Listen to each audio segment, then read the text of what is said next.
Meeting at 6:30. I'm going to go ahead and call to order the joint meeting of the Planning and Zoning Commission and the Transportation Board.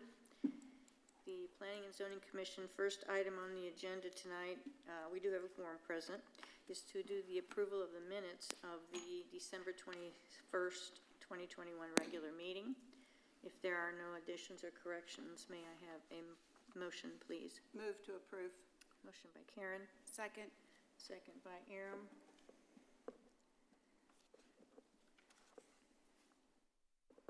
Vote now.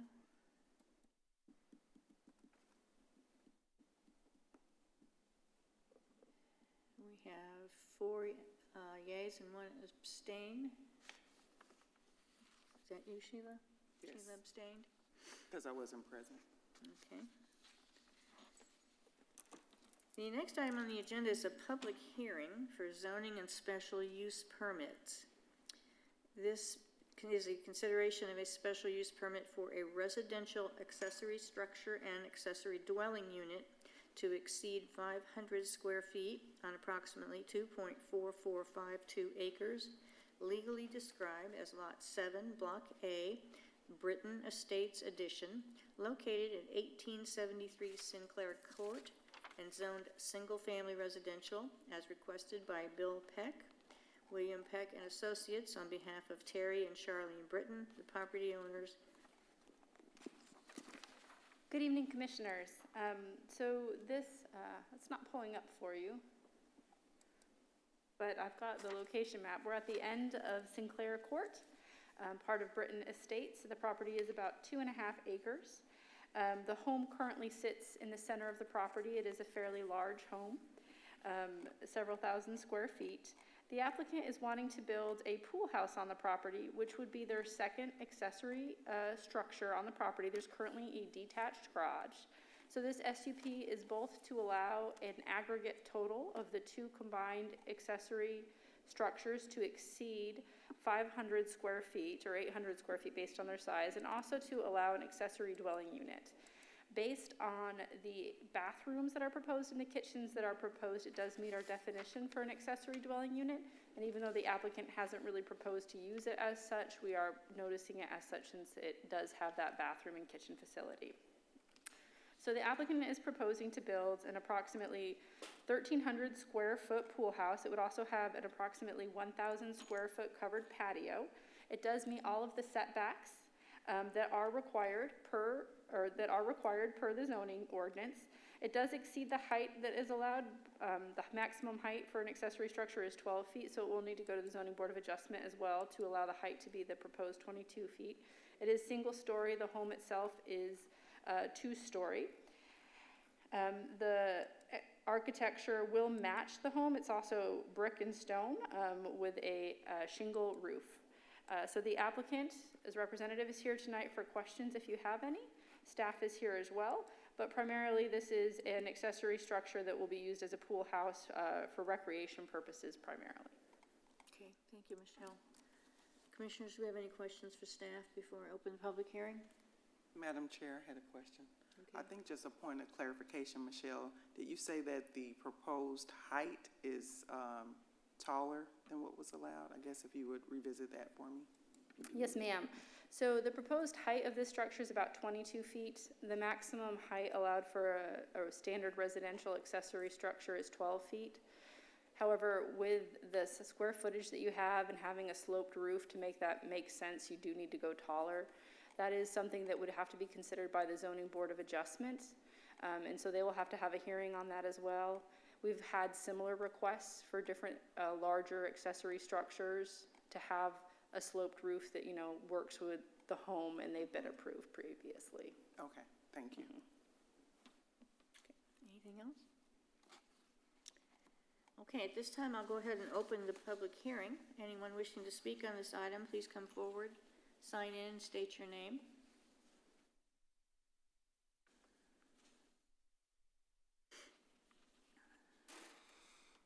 My name is Bill Peck. I'm the architect on the project, 105 West Main here in Lewisville. Basically, I just wanted to be here if you guys have any other questions for us, and I think you'll find the accessory building is in proportion to the house and the property that it's in, so it's not gonna really feel out of place at all. Okay. Any questions for Bill, commissioners? Okay, thank you. Thank you very much.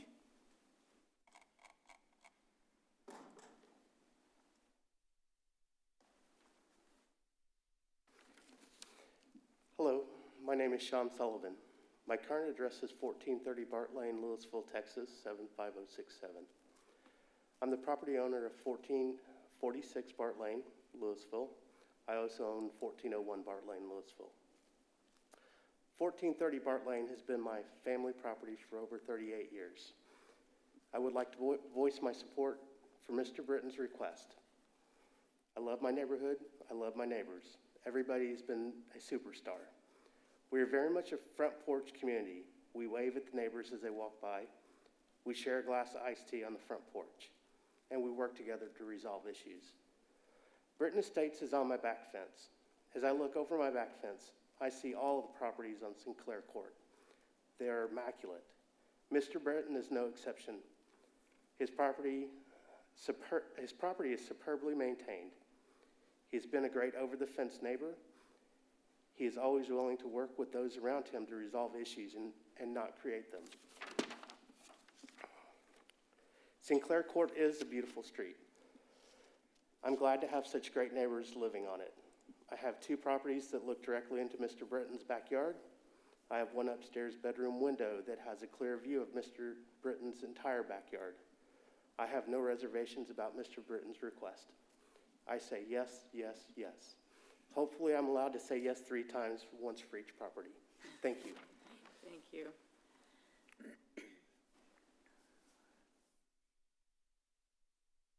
Anyone else wishing to speak on this item? Michelle, did we get any cards or inquiries from anyone? We received one call that was just requesting when is the meeting being held. Okay, thank you. Okay, at this time, I'll go ahead then and close the public hearing. Commissioners, any discussion, questions, concerns? Okay, if not, then may I please have a motion? I recommend approval of the proposed SUP as presented. Second. Motion by Aram, second by Sheila. 1 second, sorry.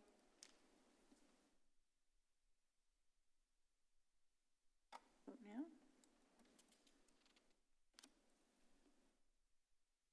Motion passes 5-0. Next item on the agenda is announcements, if we have any this evening.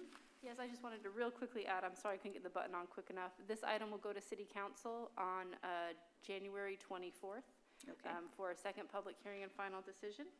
And then for announcements, just a happy new year, everyone. I don't really have any announcements for you this evening. Just a reminder, if you have not yet done so, to watch the Texas Cross Chapter Conference online as you're able to.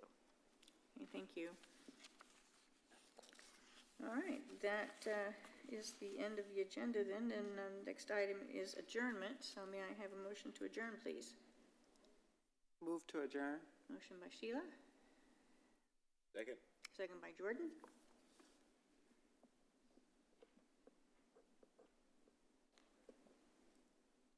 Vote now.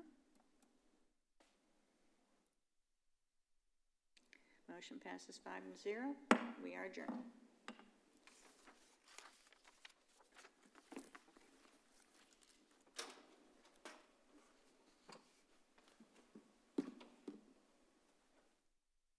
Can I look at this real quick?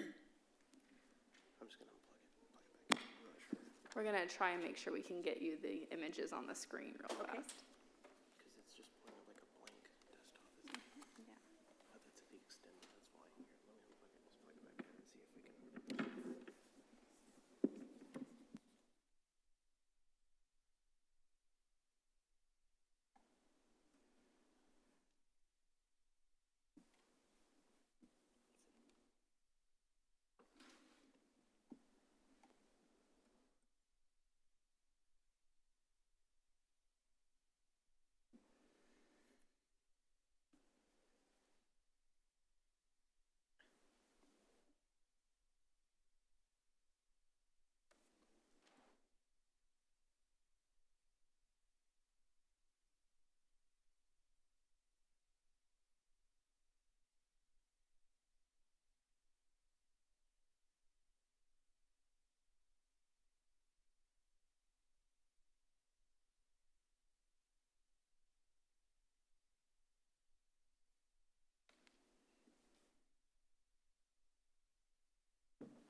We all set? Okay. Okay, at this time, I'll go ahead and call to order the Transportation Board. We do have a quorum present. And the first item under consideration is of the minutes of the September 7th, 2021 Transportation Board meeting. If there are no additions or corrections, may I have a motion, please? Move to approve. Motion by Karen, Second. second by Jordan.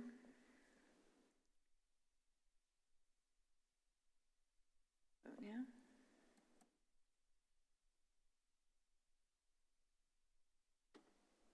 Motion passes 4-0.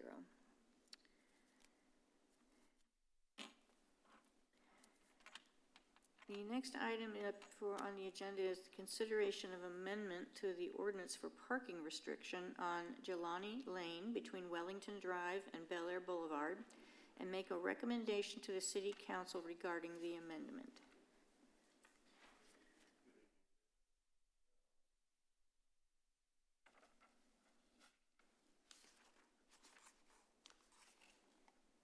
Get to the picture. There we go. Jelani Lane is just a little short entrance street to the subdivision, and during the school hours, the parents will park right there and block the complete entrance to the neighborhood so they can get to their crosswalk faster and avoid the long lines of getting into the parking lot. So we have a turning prohibition on Bel Air during the school hours where you can't turn left into the neighborhood to comply with the all the traffic right there with the school, because everybody's trying to get in line for Founders Academy and Lily J. Jackson.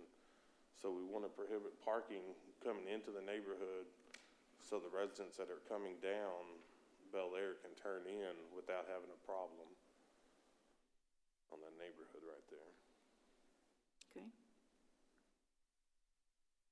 And staff recommends, we've been out there, we've watched this become more and more of an issue with the parents parking and blocking the access to the neighborhood. And we recommend getting it sent to City Council. What is your plan to begin enforcement once if this is passed forward? What is your plan to start enforcing this? We have to put the signs up in, I believe, 60 days, once the signs are up. After this, the signs are put up 10 days after the ordinance is passed, and they can be enforced right away. But we'll watch for complaints and let police department know. Okay. So 10 days after the ordinance, we can start enforcing it, get the signs up. I know that the signs are there, but sometimes when you're used to doing something, you don't see them. Yeah. You should, but you don't, so. Yeah. Okay. Once we get the ordinance passed and we get the signs up, we can put in with the police department, have a close patrol there, and maybe even have an officer work that crosswalk. So he's right there and they see him and see the vehicle, and hopefully after a few days of that, they'll start complying with the no parking right there. Okay. Commissioners, any questions? I have several. Okay. I drive through there. I live over in that direction. I drive through there, and it's a disaster. Number one, has there been any work with Founders on dealing with their traffic, on routing their traffic into their parking lot and back out on their other entrance? I'm going to turn this over to Sagar because I know he's talked to him. Well, I'll go ahead and ask my other two, and you can address them all at once. Is this just going to pack parking on Wellington? Is it just going to move the problem to another street? And my third one is, along that median, are they just going to go illegally along that median, or will enforcement take care of that? Enforcement should take care of them stopping along that median, because under regular traffic laws, they shouldn't be stopping on that roadway. So enforcement should be able to handle that. And as far as Wellington, we can't prevent them from moving to Wellington and parking along in front of those houses. We're just trying to make sure everybody has access to the neighborhood, can get into it, because right now, emergency vehicle, there's no way they could even turn into the neighborhood if there was something. I understand. like I said, I've driven through there at the wrong time of day before. I'll let Sagar answer the founders. In regards to Wellington, as Jason mentioned, the parents can continue to park along Wellington as long as they're not blocking any driveways. We talked to the two property owners that are immediately at the corner of Jelani and Wellington, both east side and west side, and told them about the parking restriction, proposed parking restriction, and they appreciated that because they experienced a problem in the morning. But I told them that, we mentioned to them that parents will park on Wellington, and they were okay with that. And I'm working with Founders. Working with Founders, this issue actually came up a couple of years ago, and because of the traffic generated at that intersection at Bel Air and Jelani intersection, and that's when we put up all of the no U-turn and no turn restrictions to promote the student pedestrian safety and to mitigate some of the traffic concerns at that intersection. And the PD, they go out every year to monitor the intersection at the beginning of the year, and they have they posted crossing guards over there to help alleviate the situation. And this was all done a year and a half, 2 years ago. Thank you. Commissioners, any other questions? Yes, Madam Chair. My question was, and I'm trying to get to it, in the analysis, it mentioned, and even looking at the map, that there were two homes directly adjacent to Jelani Lane, and that their feedback would be taken into consideration. Was their feedback solicited, and if so, was it received? I wouldn't imagine that they would say no, but I just wanted to know since it was in the analysis. Yes, it was solicited, and by the time the agenda was drafted, we hadn't talked to them, but since then, we have spoken with both of them, and, they were agreeable to the restriction. Okay. That's my own question. Okay. I have a question. Is there already a line that tends to form in that right-hand decel lane on Bel Air to turn in to the academies now, where people are trying to get into what the pickup line would be, but are kind of spilled out onto the road? And will this increase, or will this create a line onto Bel Air? Is the question, is the question that the parking restriction, would it create traffic spilling back? I'm not real familiar with how the pickup here is, but I know you get some schools where the parents will line up on the street just waiting in line to get to the front of it, and so sometimes it spills out from this private drive going towards the schools back out onto Bel Air to where that right-hand turn lane could fill up with cars and then spill back onto Bel Air itself. There is an eastbound right turn lane on Bel Air Boulevard. Is that the one you're? That's the one I'm talking about. Yeah. Okay. So we haven't noticed. I haven't been out there during the morning rush hour, but we'll take a look at it to see how this parking restriction impacts it and take appropriate action accordingly. But we have to watch and observe it, sir. Okay. So nothing apparent though, basically, at this point. Right. Yeah, that line's more Lily Jackson than it is Founders. Yeah. So I also. Previously, when this issue came up between Founders Academy and Lily J. Jackson, we also worked with the school so that they can stagger their times when they come into the school, so that not everyone is coming at the same time and creating the huge backups. Makes sense.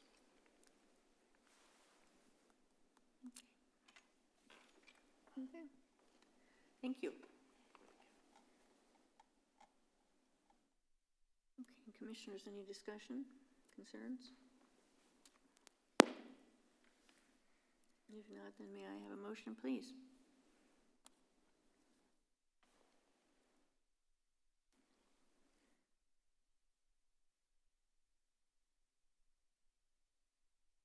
Madam Chair, I move for the amendment to the ordinance for a parking restriction on Jelani Lane between Wellington Drive.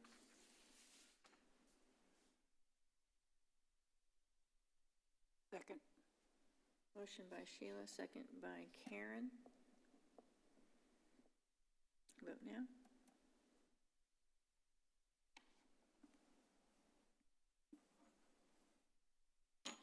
Motion passes 4-0.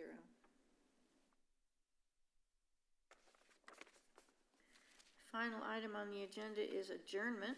May I have a motion to adjourn, please? Madam Chair, I move to adjourn. Motion by Sheila, Second. second by Jordan. Vote now. Motion passes 4-0. We are adjourned.